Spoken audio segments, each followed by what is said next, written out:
और बड़े अफसोस की बात है कि बड़ी धूमधाम से हुकूमत की तरफ से इस बात को रखा गया, मगर 30 से ज़्यादा एमपी यहाँ पर मौजूद नहीं है।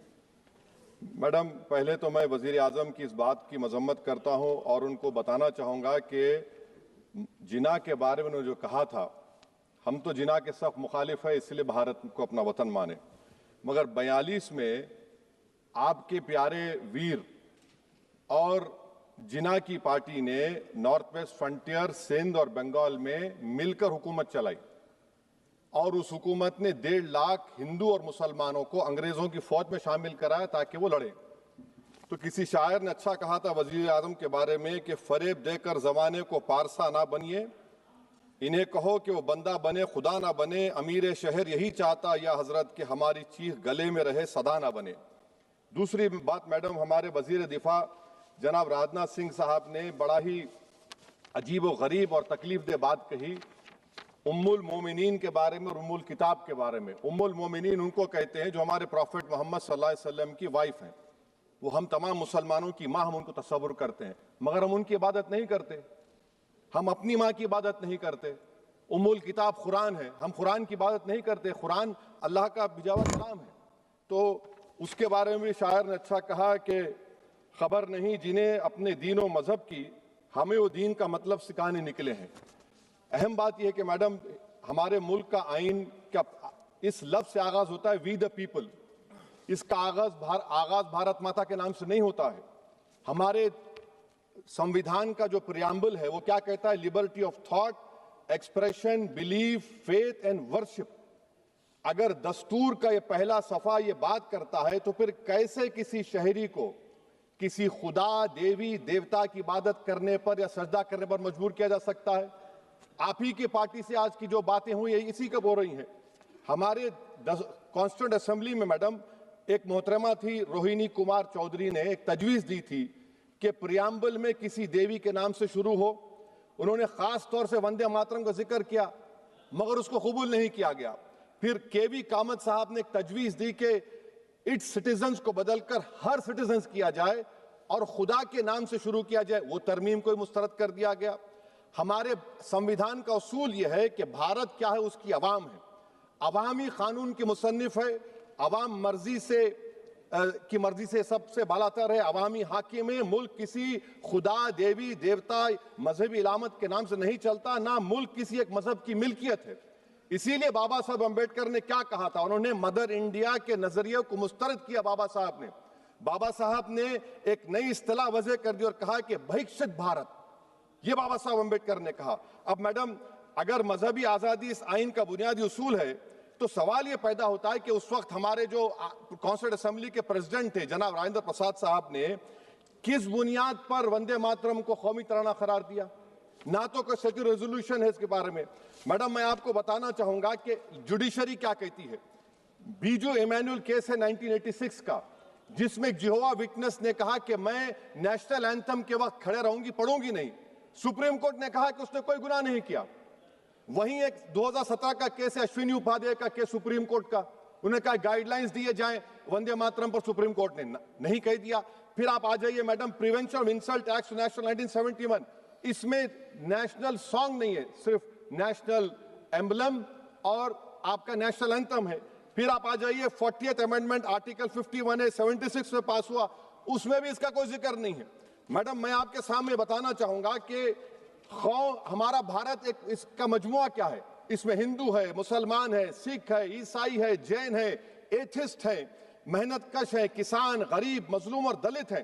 मगर अगर जो तकारीर आज हमने यहाँ पर सुनी और बाहर जो सुनते हैं, अगर भारत को देवी कहने और उसके आगे सजदा करने, तो दरअसल कौम परस्ती को, वतन से मोहब्बत को मजहब में तब्दील कर रहे, और फिर यहाँ पर बोल रहे कि अगर भारत में रहना है तो वंदे मातरम गाना पड़ेगा। भाई, ये तो संविधान के खिलाफ है, सुप्रीम कोर्ट के जजमेंट के खिलाफ है। अगर वंदे मातरम मैडम कौमियत का मियार है तो फिर सवाल यह है कि हजरत मोहानी की कौमियत क्या थी जिसने इनकलाब जिंदाबाद का नारा दिया? अगर यूसुफ मेहरली ने quit India Simon go back का नारा दिया तो उसकी कौमियत क्या थी? अगर हैदराबाद से मौलवी अलाउद्दीन जो मक्का मस्जिद का पहला मुजरिम है काला पानी में, और तूरेबाज खान जो मारकर लाश को लटका दिया गया था हैदराबाद में 8 दिन तक, उसकी कौमियत क्या थी? अगर इनायतुल्लाह काफी जो जिहाद का फतवा अंग्रेजों के खिलाफ दिया मुरादाबाद में, जब उनको 2 दिन में फांसी की सजा दी गई और जब फांसी की सजा के ओर जा रहे हैं तो इनायतुल्लाह मौलाना काफी की जबान पर क्या था? वो रसूलुल्लाह हमारे प्रॉफिट की नात पढ़ रहे थे। क्या पढ़ रहे थे? कोई गुल बाकी रहेगा ना चमन रह जाएगा, पर रसूलुल्लाह का दीन हसन रह जाएगा। तो उनकी कौमियत क्या थी? माल्टा की जेल में महमूदुल हसन, हुसैन अहमद मदनी 6 महीने माल्टा की जेल की ग्राउंड में पड़े रहे, उनकी कौमियत क्या थी? अल्लामा फजल खैराबादी का वो सेल काला पानी का पुकार पुकार कर इनसे पूछ रहा है, जो वहीं पर मर गए, खबर वहां पर है, बताओ मेरी कौमियत क्या थी? मैडम, मैं एक मुसलमान हूं, मैं इस्लाम को मानने वाला बावकार इंसान हूं और मेरे मजहब की बुनियादी तालीम तौहीद है, ला इलाहा इल्लल्लाह, नहीं है कोई खुदा सिवा अल्लाह के। और कुरान में अल्लाह क्या बोल रहा? इय्याका नाबुदु इय्याका नस्तईन, तुम मेरी इबादत करो, मुझे मानो। मुझे कहां से मिल रहा? आर्टिकल 25 से मिल रहा है। मुझे कहां से मिल रहा है? Liberty of thought, expression, belief, faith and worship से मिल रहा है। तो इसको जोड़ना ये बहुत ही खतरनाक होगा। और हमारे प्रॉफिट मोहम्मद सल्लल्लाहु अलैहि वसल्लम जब मदीने को गए तो उन्होंने उस वतन के लिए दुआ की, कहा कि अल्लाह मदीने की मोहब्बत हमारे दिलों में और इजाफा कर दे, मक्के से ज्यादा कर दे। तो ये इस्लाम, मुसलमान होना, हमारे ईमान में मुल्क की मोहब्बत बीच में नहीं आती और मुल्क से मोहब्बत है और रहेगी हमेशा, क्योंकि ये अजीम कुर्बानियां यहां पर शामिल है जिन्होंने जंग आजादी में हिस्सा नहीं लिया। आज अगर वो वतन की मोहब्बत का दर्ज देंगे तो बड़ा गलत होगा। मैडम, मैं आपके सामने एक चीज पढ़ूंगा। 1937 रविंद्रनाथ टैगोर ने लेटर लिखा सुभाष चंद्र बोस को। मैं सिर्फ, किसी ने नहीं पढ़ा ये। क्या कहा टैगोर साहब ने? But parliament is a place of union for all religious groups and there the song cannot be appropriate. When Bengali Muslims show sign of stubborn fanatism, we regard it intolerable. When we too copy them and make unreasonable demands, it will be self-defeating. ये मैं इसको ले करूंगा madam, आप देख लीजिए। फिर दूसरी तरफ मैडम आप आ जाइए, मैं यहाँ पर बैठकर, हाँ, जितने तकारीर यहाँ पर हुए सब जनगण मन पर तनकीद किए। तो मैडम मुझे ये कहना पड़ेगा कि जनगण मन पर आप लोग इतनी तकलीफ क्यों उठा रहे हैं? आखिर इतनी तकलीफ क्यों है?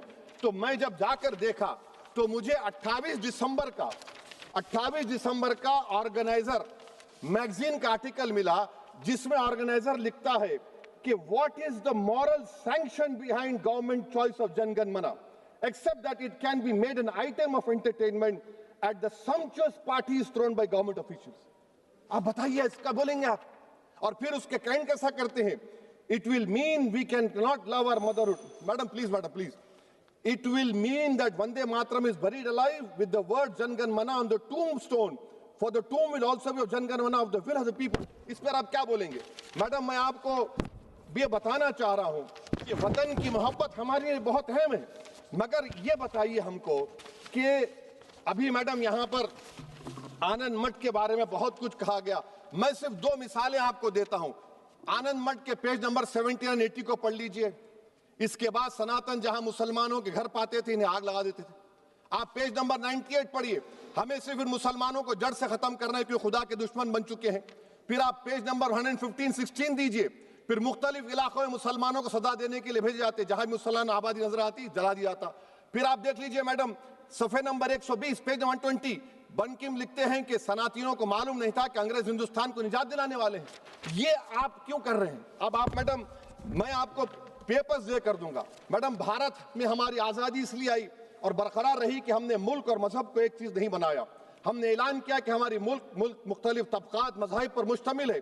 हमारे मुश्तरका तकदीर हमारी कौमियत का सरचश्मा है। यह खास जबान, सकाफत, मजहब नहीं है।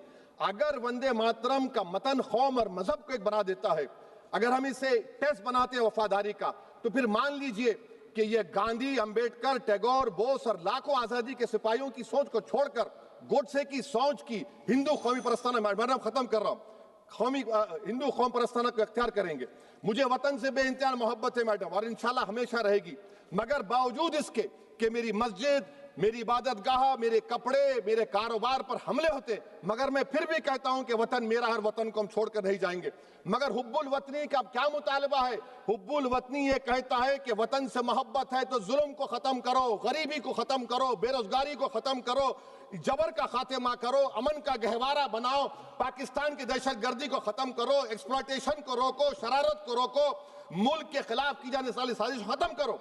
मैडम, भारत एक चमन है जहां पर हर फूल को खिलना चाहिए, और अगर कोई इस फूल का, अगर पूरे फूल खिलेंगे तो उसकी खुशबू से ये वतन मुअत्तर होगा, मगर अगर इस चमन का माली ये कहेगा कि एक ही फूल खिलेगा, तो मैं जिम्मेदारी के साथ कह रहा हूं, अगर एक ही फूल खिलेगा तो वो सहरा बन जाएगा और माली माली नहीं रहेगा, वो जल्लाद कहलाएगा। तो इसीलिए मैडम हम उम्मीद करते हैं कि हुकूमत इस पर जोर जबर ना करे।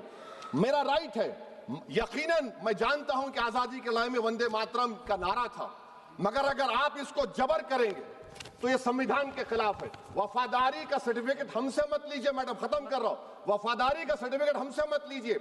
आपके बुजुर्गों के कोई एक किताब में लिख के क्या लिखा है बता दीजिए, कहां पर क्या लिखा हुआ है। तो मैं मैडम मैं इस शेर पर अपनी बात को खत्म कर रहा हूं मैडम, मैं इस शेर पर अपनी बात को खत्म कर रहा हूं मैडम, मैं अपनी बात को खत्म कर देता हूं मैडम, क्योंकि आप बहुत जल्दी में हैं। कि भारत जिंदाबाद, हिंदू मुसलमान जिंदाबाद, दलित जिंदाबाद, ईसाई जिंदाबाद, आदिवासी जिंदाबाद, जो किसी खुदा को नहीं मानते वो भी जिंदाबाद, और मैडम सब पिछड़ा सब आ गया इसमें। तो हम उम्मीद करते कि इस रूह को आप समझेंगे अगर आप सिर्फ अपनी आइडियोलॉजी को लेकर चलेंगे। और आखिर में मैडम, जनाब बंकिम चंद्रा साहब के बारे में मैं आपके सामने डॉक्यूमेंट लेकर रहा हूं कि उन्होंने बीए का एग्जाम पास नहीं किया था, 7 मार्क्स से फेल हो गए थे, ये भी रख रहा हूं। तो आप जिसको लिटरेरी जायंट बता रहे, ये नहीं है। बहुत